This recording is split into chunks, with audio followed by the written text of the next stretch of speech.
un año. Más vienes al cine, más ahorras. Esto sí te conviene más. Pregunta por la tarjeta Cine Plus a tu taquillero o en la dulcería del cine. Cinemark te conviene más. Consulta todas las promociones de Cine Plus en nuestra web. Beneficios válidos por un año desde la activación. Promociones vigentes hasta el 31 de diciembre de 2027. Transcomer, puesto de bolsa de comercio, presenta A las 5 siempre con Fernando Francia.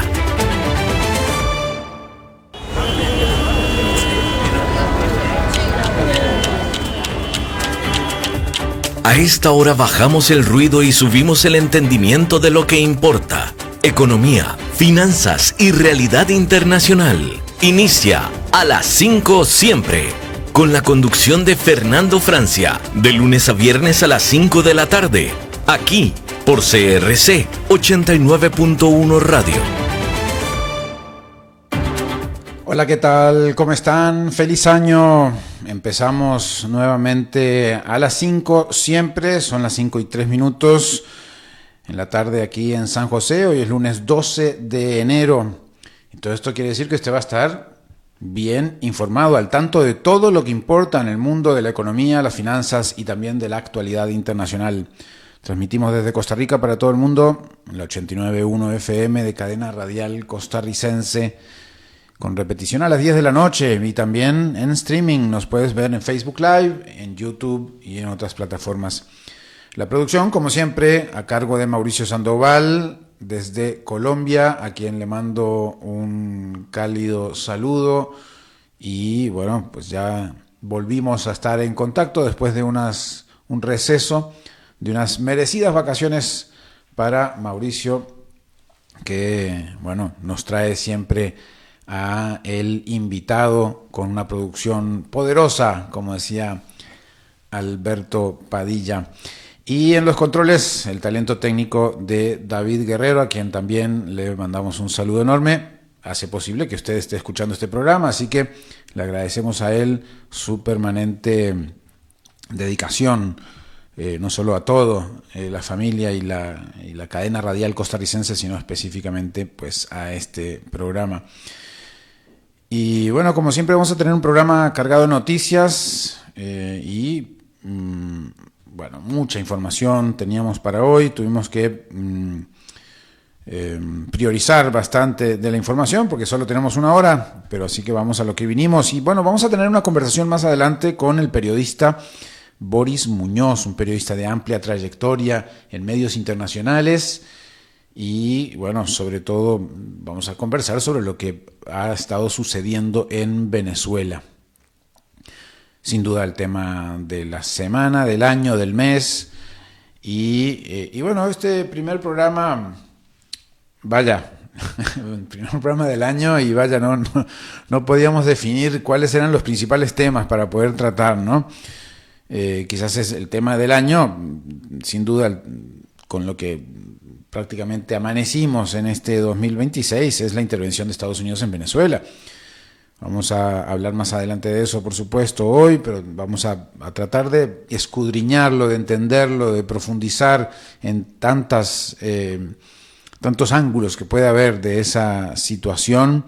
Y bueno, también también pasan cosas en Irán, en todos lados, ¿no? Fíjense que Rumania, que Moldavia hace unos días o hoy anunció que se quiere anexar, se quieren unificar con Rumania.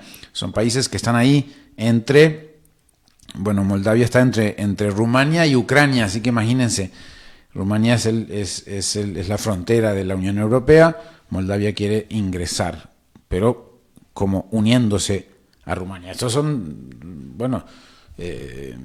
novedades obviamente mundiales, ¿no? Como un país se junta con otro. Hemos visto mucho cómo un país se divide, como Yugoslavia se dividió en 6, y así muchos países, ¿no? Como Checoslovaquia, que es República Checa, y Eslovaquia. todo indica que en 2026 va a estar movidito, por lo menos así comienza. Y si así comienza, imagínense cómo va a terminar, no quiero ni saberlo. Y bueno, y los mercados, ni para qué hablar, vamos a tener mucha información de eso.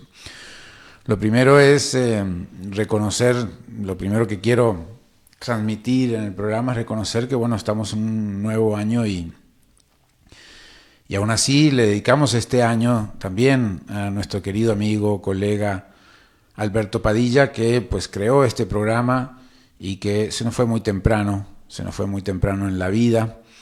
Ese 29 de agosto del 2025 va a quedar marcado en la historia de la cadena radial costarricense, que era su familia aquí en Costa Rica.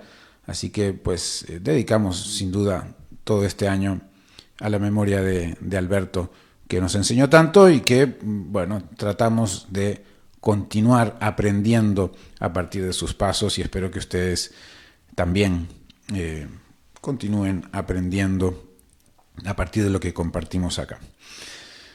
Ya saben ustedes que tenemos primero una sección de noticias cortas para tener un panorama financiero global, un panorama global de la economía, la finanza, los negocios, todos los temas relacionados. Comenzamos con Estados Unidos. Meta reordena su cúpula con guiño político, imagínense. Meta, la dueña de Facebook, Instagram, WhatsApp, nombró como presidenta y vicepresidenta a Dina Powell McCormick, ex asesora de seguridad nacional de Donald Trump. Así que Zuckerberg destacó su experiencia en finanzas y política internacional. Es la segunda figura del entorno Trump que Meta incorpora en pocas semanas en un contexto de mayor presión regulatoria sobre las Big Tech. Bueno, alineándose, ¿no? Sin duda. También en Estados Unidos, Trump sacude a la banca con tope a tasas de tarjetas. Las acciones bancarias cayeron fuerte luego de que Trump propusiera un tope del 10% anual a las tasas de interés de tarjetas de crédito por un año. Capital One cayó 6% y Synchrony más de 8%. El límite regiría desde el 20 de enero de 2026, aunque sin detalles operativos claros todavía. Bueno, eso es un tema que podemos anotar para analizar más adelante, porque sin duda aquí también en Costa Rica se ha hablado mucho de tope a los créditos en las tarjetas. Bueno, vamos a ver qué pasa en Estados Unidos. 10% es el tope, sería el tope a partir de esta propuesta. También en Estados Unidos el 32% de los gerentes de supply chain reporta despidos ligados a los aranceles de Trump. Son despidos en la cadena de suministro. El doble que en abril, según una encuesta de la Asociación para la Gestión de la Cadena de Suministros y CNBC, la cadena noticiosa. El aumento de costos supera el 10% para 2/3 de las empresas, con impactos difíciles de revertir. Y bueno, una investigación penal contra Jerome Powell sacude a los mercados, aunque venían todos al alza, pero un sacudón se vino cuando el Departamento de Justicia abrió una investigación criminal contra Jerome Powell por supuestas declaraciones al Congreso sobre una remodelación de $2.500 millones en la sede de la Reserva Federal. Powell habló de un intento sin precedentes de presión política, encendiendo alarmas sobre la independencia del Banco Central. Es increíble, Jerome Powell dice que hay ahí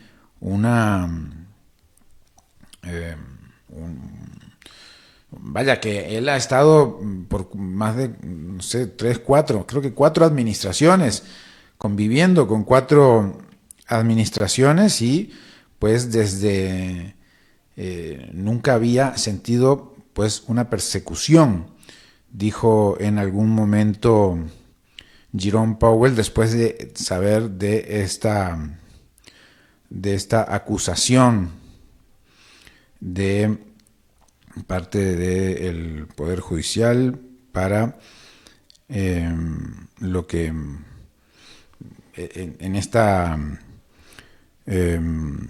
en este tema de que estamos hablando de la acusación a Jerome Powell, el presidente de la Reserva Federal, sin precedentes, dicen muchos medios, y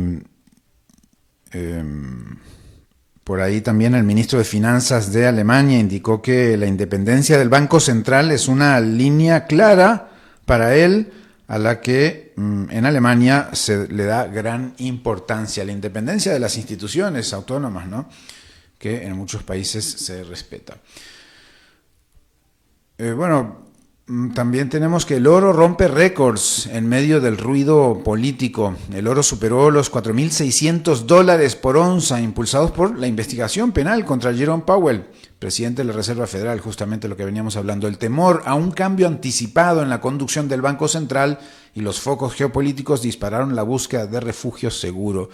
Así de rápido responden los mercados ante lo que pasa en el mundo. Vámonos a Asia, porque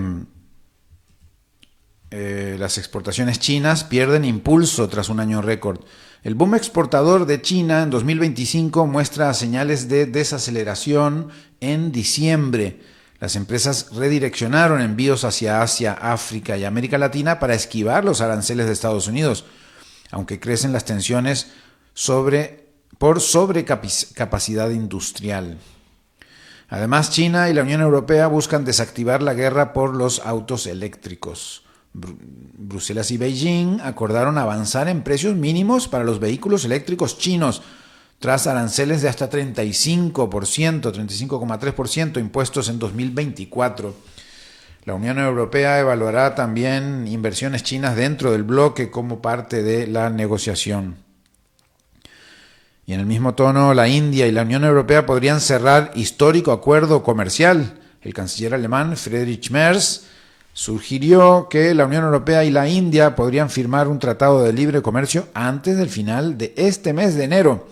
El intercambio bilateral alcanza $140.200 millones. Es lo que se intercambió durante 2024 entre la India y la Unión Europea, pues. Iba a decir ambos países, pero bueno, la Unión Europea cuenta como un país en estas estadísticas, ¿no? Pero es un conjunto de países, como ustedes bien saben.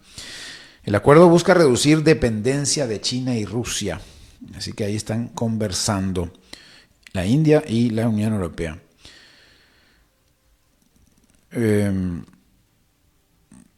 Ese posible acuerdo de la Unión Europea e India también se inscribe en una estrategia más amplia de diversificación comercial europea hacia mercados emergentes.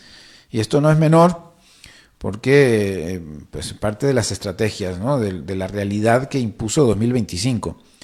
Ya estamos en 2026 y cuántas veces, no sé si contaron ustedes, cuántas veces dije aranceles ya. ¿Será también la palabra del 2026? Bueno, vamos a ver.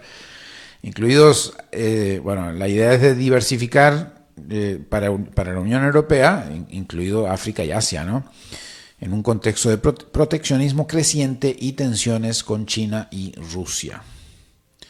Bueno, y en Europa propiamente, el sector automotor europeo podría dar sorpresa en 2026. Tras 2 años de bajo rendimiento, analistas ven señales de recuperación en las automotrices europeas. La transición al vehículo eléctrico sigue presionando márgenes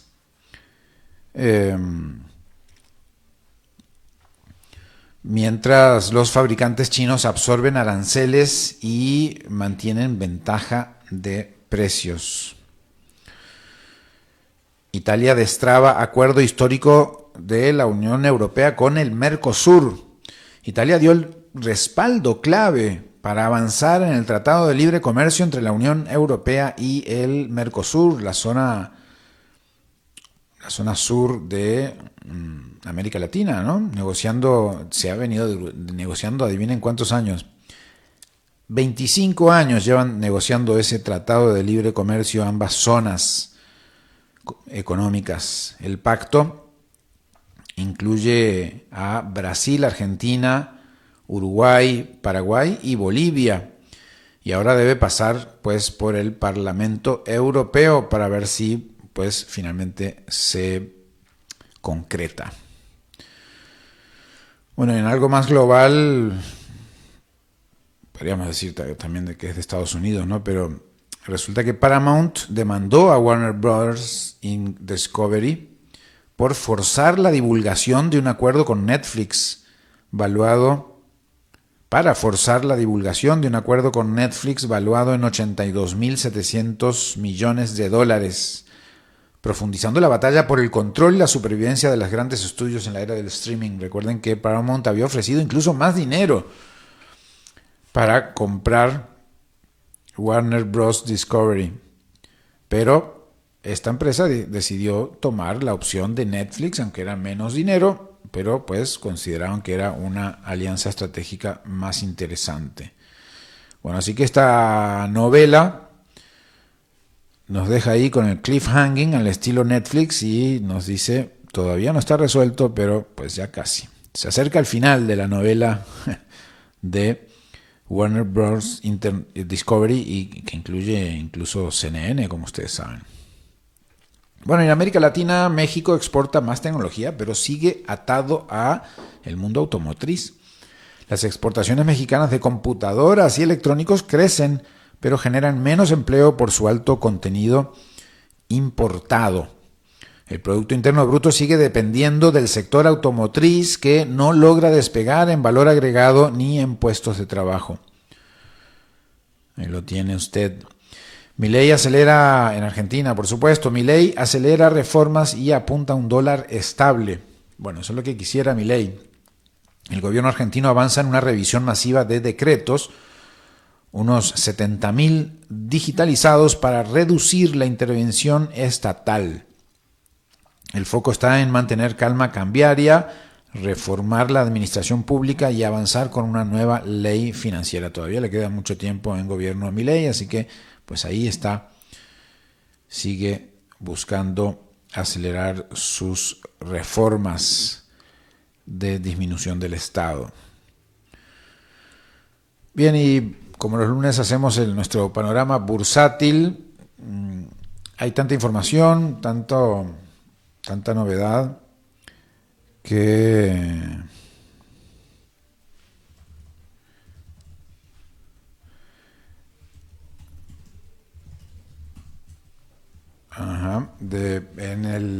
mucha información bursátil. Bueno, estaba tratando de ver los tableros. Aquí los tengo, vamos a ver, sí. Porque habían terminado todas las bolsas en verde. Hoy Standard & Poor's 0,16% arriba. Nasdaq Composite 0,08% arriba. Dow Jones 0,17% arriba. Pero extrañamente el VIX también sube. Bueno, sube, claro, por toda esta situación de Jerome Powell en la Reserva Federal. Está en 15 puntos, el famoso termómetro del miedo.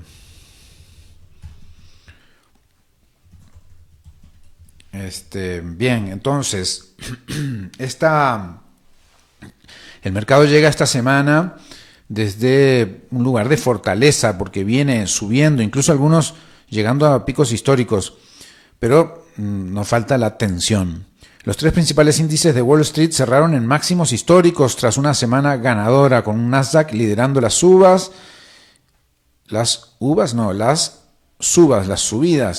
y confirmando que el apetito por riesgo sigue vivo, porque el Nasdaq es el índice tecnológico, ¿no? Sin embargo, el arranque del lunes muestra futuros un poco a la baja, posiblemente, y señal de que el mercado empieza a digerir malas noticias institucionales y a tomar algo de aire después del rally alcista. En el fondo, el mensaje que dejan los datos económicos es de equilibrio inestable.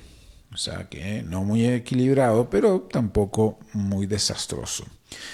El empleo en Estados Unidos se enfría, pero sin terminar de romperse. El desempleo bajó al 4,4%, aun cuando la creación de puestos quedó por debajo de lo esperado.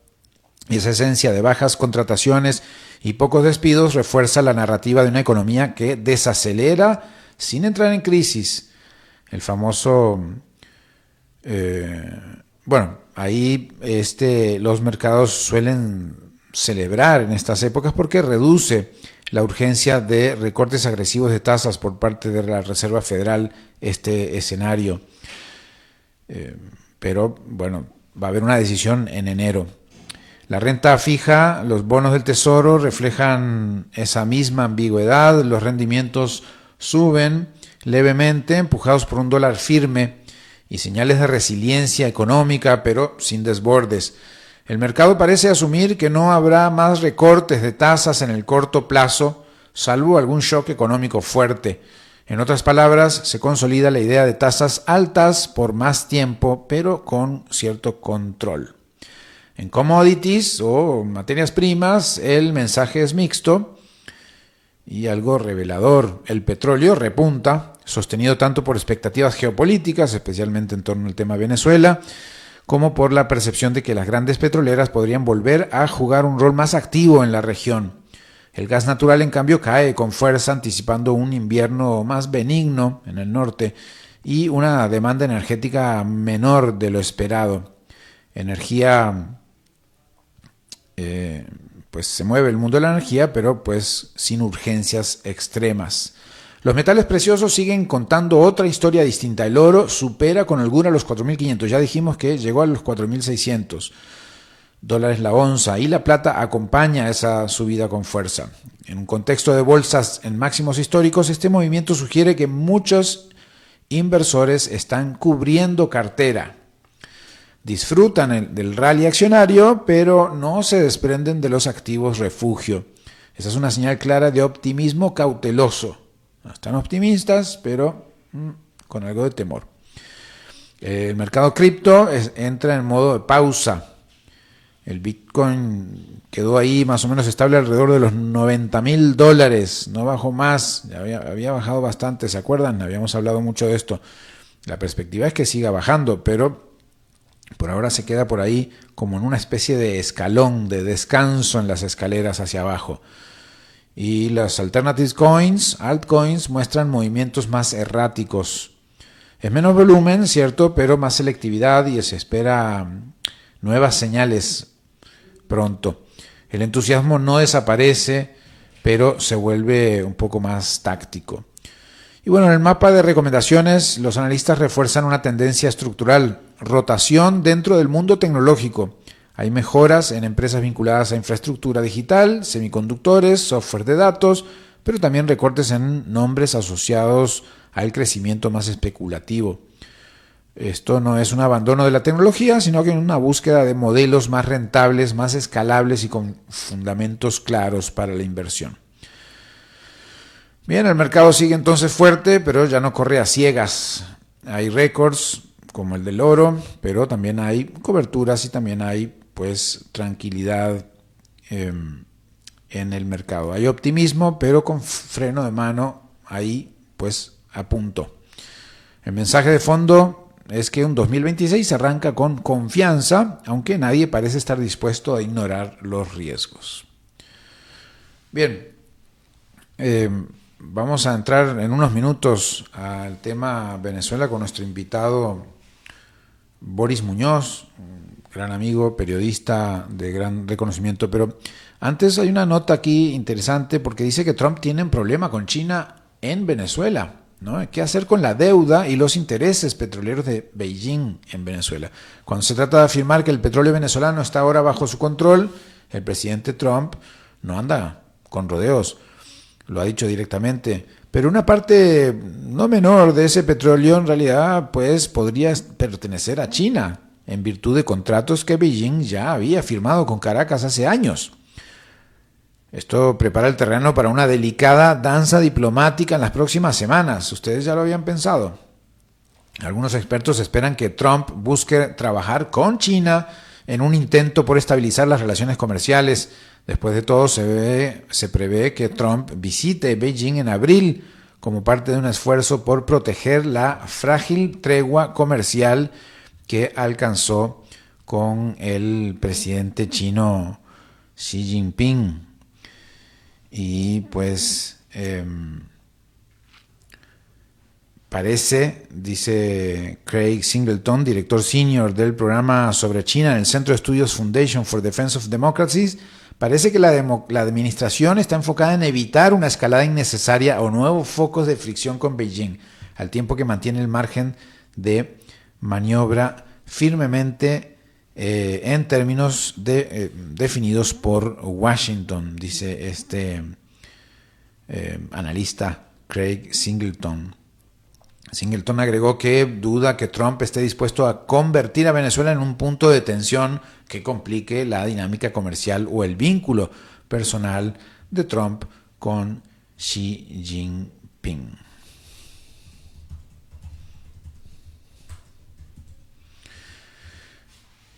Bien, uno de los temas también que se habló tanto en 2025 tiene que ver con los minerales y con su influencia en la economía del futuro. La transición energética, la digitalización y la inteligencia artificial comparten un punto clave que todavía se habla poco.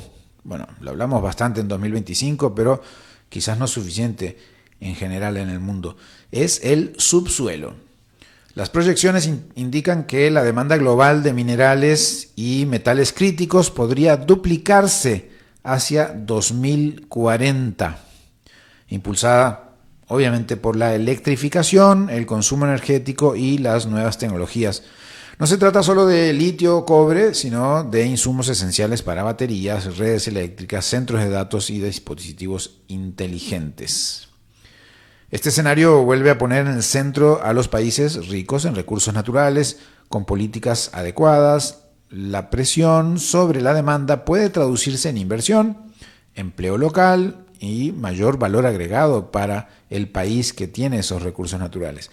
Pero la experiencia muestra que eso no ocurre necesariamente así como por inercia, ¿no? Sin reglas claras, controles ambientales y estrategias productivas, la abundancia suele derivar en extracción acelerada, poco encadenamiento local y mucha conflictividad social persistente en las zonas. Al mismo tiempo, el desarrollo ya no depende solo de lo que se extrae, sino de cómo se forman las personas. En África, donde la brecha educativa sigue siendo profunda, las tecnologías educativas apoyadas en inteligencia artificial abren una oportunidad relevante. Estas herramientas permiten ampliar el acceso, personalizar aprendizajes y preparar a estudiantes para mercados laborales en transformación, incluidos, obviamente, contextos en alta desigualdad. Brasil, por ejemplo, ofrece una lección clave. Su registro social, que conecta a millones de personas con transferencias, capacitación, apoyo al emprendimiento y empleo, se convirtió en referencia internacional. Muestra cómo el uso inteligente de datos puede ser una palanca poderosa para la inclusión económica y la movilidad social, algo que muchos gobiernos observan con atención. Todo esto se inscribe en una preocupación mayor, la sostenibilidad. Cuando los recursos naturales se vuelven estratégicos, las decisiones públicas, desde la minería hasta la educación y el empleo, tienen efectos que se extienden por décadas. Por eso, minerales críticos, formación, trabajo y sostenibilidad no son temas aislados, sino que van entrecruzados en esas decisiones que toman los países. Son parte de una misma discusión sobre el modelo de desarrollo que se está construyendo en cada uno de esos países y, en última instancia, sobre lo más importante, quiénes se benefician y quiénes quedan fuera.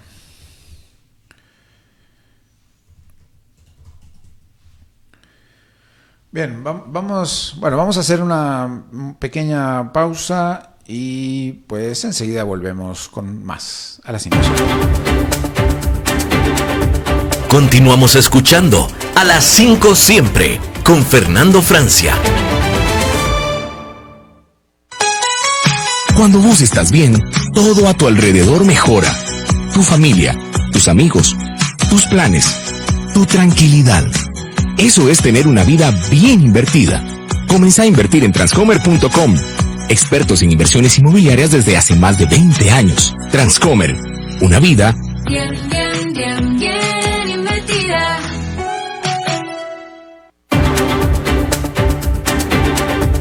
Regresamos a las 5 siempre con Fernando Francia. Bueno, antes de entrar a nuestro tema de fondo con nuestro invitado, se me quedó una información que, bueno, a ver si la resumo un poco para dárselas a ustedes, porque es bien interesante sobre la cooperación global, que tuvo sus momentos complicados, ¿no? Con un 2025 que mostró que el mundo basado en las reglas que conocíamos, pues se tambalea un poco, ¿no? Pero pues un informe dice que la cooperación global no necesariamente se está derrumbando, pero sí está cambiando de forma, mutando. Esa es la clave central del Barómetro de Cooperación Global 2026. En términos generales, el nivel agregado de cooperación internacional se mantiene estable, sin un colapso visible, pero al mirar el detalle, lo que aparece es una transformación profunda en los mecanismos, los actores y las reglas de juego de la cooperación. Hace poco Estados Unidos anunció que se salía de muchos de los organismos de cooperación internacional. El mayor retroceso se da justamente en el multilateralismo clásico, los grandes acuerdos, las instituciones globales, marcos universales, pierden peso. En su lugar avanzan formas más fragmentadas y flexibles de cooperación, menos ambiciosas, sí, pero más operativas quizás, dice el Barómetro de Cooperación Global 2026. Estas formas nuevas, construidas entre grupos pequeños de países y, sobre todo, entre socios políticamente alineados. Y ahí está quizás uno de los detalles, ¿no? En comercio y capital, la cooperación se sostiene por encima de los niveles previos a 2019, así que pues tampoco es una catástrofe, aunque pues claro, estamos ya lejos de esa fecha, aunque con una composición distinta, eso sí. El comercio de bienes sigue creciendo, pero más lento que la economía global y cada vez más orientado a socios confiables. En paralelo, los servicios y ciertos flujos de capital ganan protagonismo, especialmente entre economías que buscan reforzar capacidades internas ante un sistema comercial multilateral cada vez más tensionado. En innovación y tecnología, la paradoja es clara. Aumentan las restricciones sobre tecnologías críticas, conocimiento y recursos estratégicos, con el eje Estados Unidos-China como telón de fondo, por supuesto, pero la cooperación no se detiene necesariamente. Crecen los flujos de talento, los servicios digitales y el intercambio de datos. El mapa entonces cambia. La cooperación tecnológica se reorganiza en bloques, con nuevos acuerdos en inteligencia artificial, 5G y tecnologías avanzadas entre países alineados. En clima y capital natural, el avance es real pero insuficiente. El financiamiento y las cadenas de suministro globales impulsaron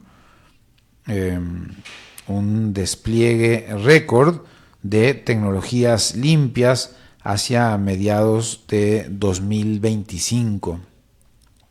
China reconoce buena parte de ese crecimiento, aunque otras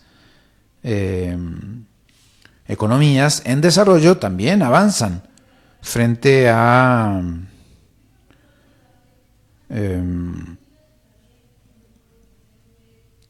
las dificultades ante las dificultades de cerrar acuerdos globales amplios. Bloques regionales combinan descarbonización con seguridad energética como elementos. En salud y bienestar, la estabilidad es frágil. Los indicadores no caen porque los resultados sanitarios siguen mejorando tras la pandemia, pero la asistencia internacional se ha contraído con fuerza. especialmente en 2025, golpeando con más dureza a los países de ingresos bajos y medios. Vaya paradoja, ¿no? Quienes más necesitan, pues son los más golpeados. Este barómetro de cooperación global 2026 es del Foro Económico Mundial. En el deterioro más marcado aparece en paz y seguridad. Crecen los conflictos, aumenta el gasto militar y los mecanismos multilaterales pierden capacidad de desescalamiento. A finales de 2024, las personas desplazadas por la fuerza alcanzaron un récord de 123 millones. Aún así, surgen intentos de cooperación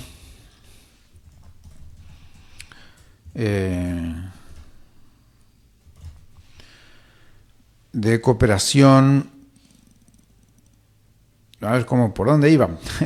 Crecen los conflictos, aumenta el gasto militar y los mecanismos multilaterales pierden capacidad de desescalamiento. A finales de 2024, las personas desplazadas por la fuerza alcanzaron un récord de 123 millones. Aún así, surgen intentos de cooperación a través de esquemas regionales de mantenimiento de la paz. En conclusión, es incómodo, pero de ahí es clara, no queda de otra. Los grandes desafíos no pueden resolverse en soledad, pero tampoco encuentran hoy respuestas eficaces en los formatos tradicionales. Así que la cooperación se transforma y a algunos las golpea las decisiones en el mundo. Bien, tenemos ya con nosotros a Boris Muñoz. Habíamos dicho, lo teníamos listo para conversar sobre Venezuela. Sin duda el tema del día, del mes, del año en general. Boris, ¿cómo estás? Qué gusto saludarte.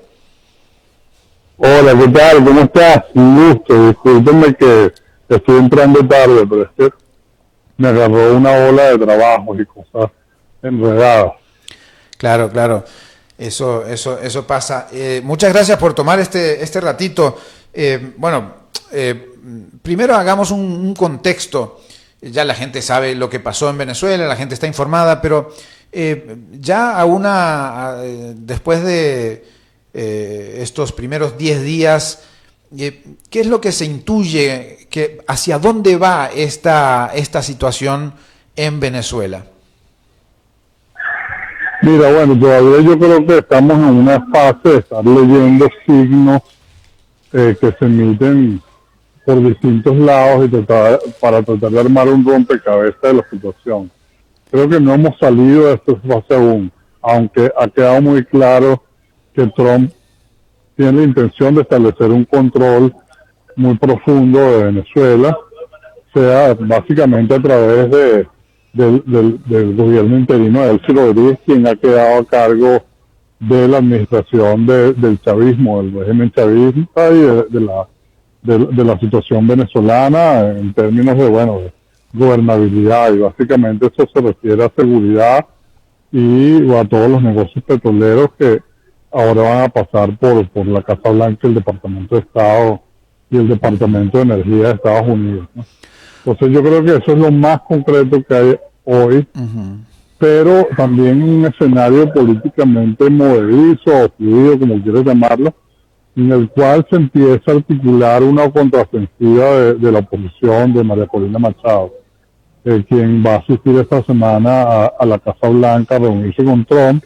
Me imagino que para tratar de hacerlo cambiar de ideas sobre su apoyo a Delcy Rodríguez, ¿no? Porque no olvidemos que en la rueda de prensa del 3 de enero, esa rueda de prensa tan sorpresiva, Trump, además del haber depuesto, digamos, por los hechos a Maduro, con una abducción y una captura, también dio 3 golpes tremendos, ¿no? Uno fue el anuncio de se controlaría el petróleo venezolano, El segundo, que dejaría a Delcy Rodríguez a cargo. Y el tercero es que María Corina Machado, Edmundo González Urrutia, no figurarían como responsables o incluso como conductos de una transición hacia la democracia. De hecho, el tema de la transición que hoy colgando, después Marco Rubio la semana pasada, en su plan de 3 fases, explicó que la transición estaba sujeta a la estabilización y a la recuperación económica. Entonces yo creo que María Corina va a aprovechar este viaje para tratar de convencer a Trump de que le retire el apoyo a Delcy Rodríguez y que los incluya a ellos en la toma de decisiones sobre Venezuela. A ellos me refiero a ella personalmente, a Edmundo González Urrutia, como actores de un nuevo momento político, porque me imagino que el propósito de ellos es realmente que haya un cambio de régimen. Claro. Cosa que Trump no ha puesto en primer lugar en ningún momento. Exactamente, y justo a eso iba la pregunta. Fue una gran desilusión eso, porque digo, mucha gente celebrando la captura de Maduro en los instantes posteriores, pero luego se quedaron quizás un poco en ese lugar intermedio de, pero se lo quitaron pero no se van. No, bueno, o sea, el régimen sigue en pie con disminuido, bastante golpeado. De hecho, o sea, la liberación de presos políticos implica una pérdida de poder y una pérdida de control que todo el mundo está viendo suceder.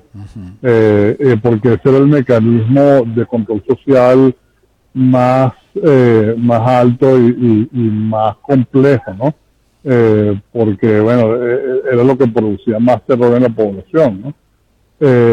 Pero todavía, digamos, las estructuras de poder están igual que antes en términos de quién las controla. Está Diosdado Cabello al frente del Ministerio de Interior, de la seguridad, de los colectivos que aterrorizan a la gente. Está Vladimir Padrino López al frente del Ministerio de la Defensa.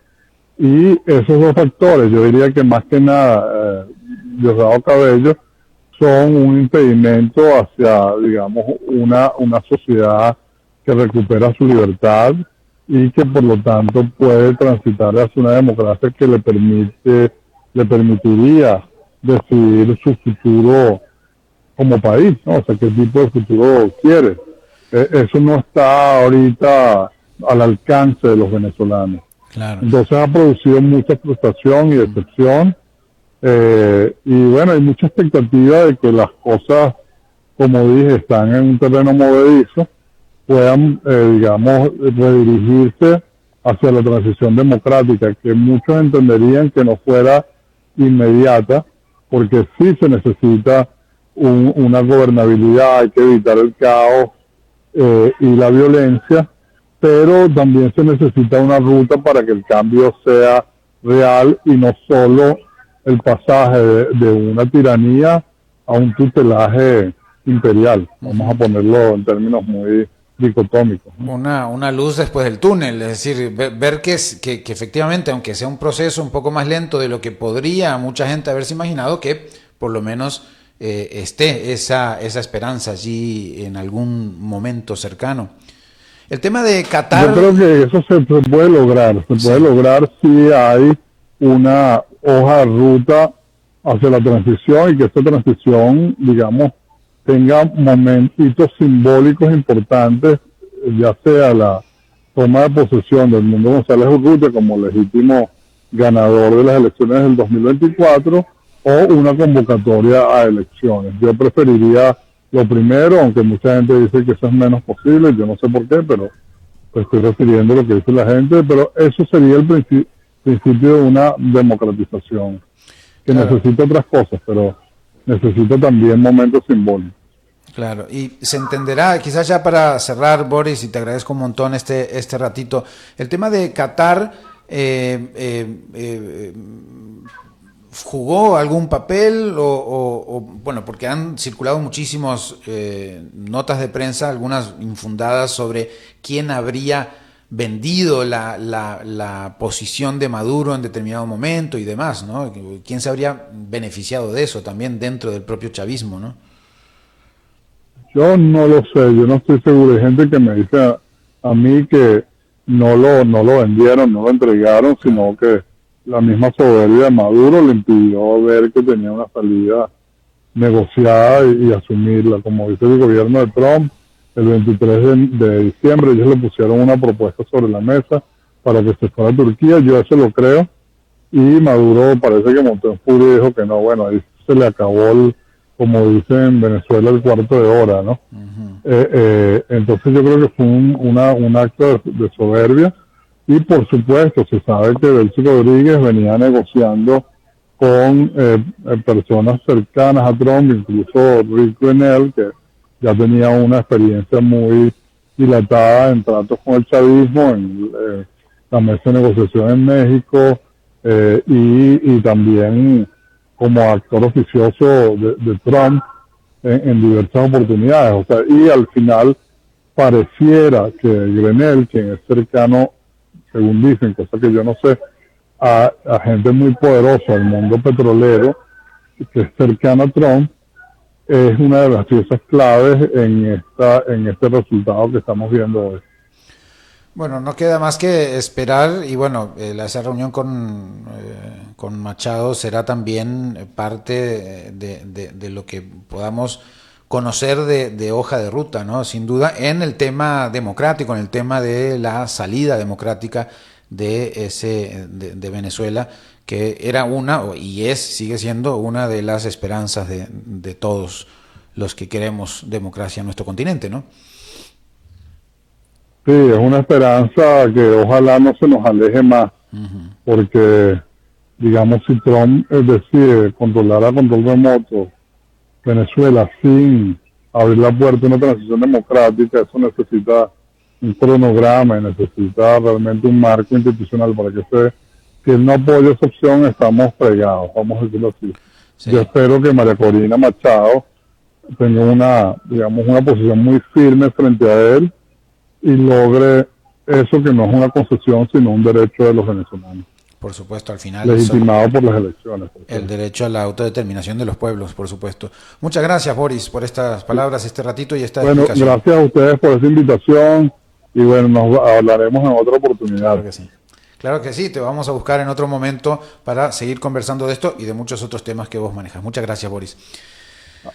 Hasta pronto, gracias. Hasta luego. Era Boris Muñoz, periodista internacional, autor de varios libros, muy destacado periodista que publica en medios globales hace mucho tiempo, que dirigió una sección de opinión, incluso formó la sección de opinión en español del New York Times en su momento. Bueno, Boris Muñoz, muchas gracias, y damos paso directamente a Pilar Martínez, que desde México nos tiene la columna de los lunes con esta mirada desde el mundo del trabajo.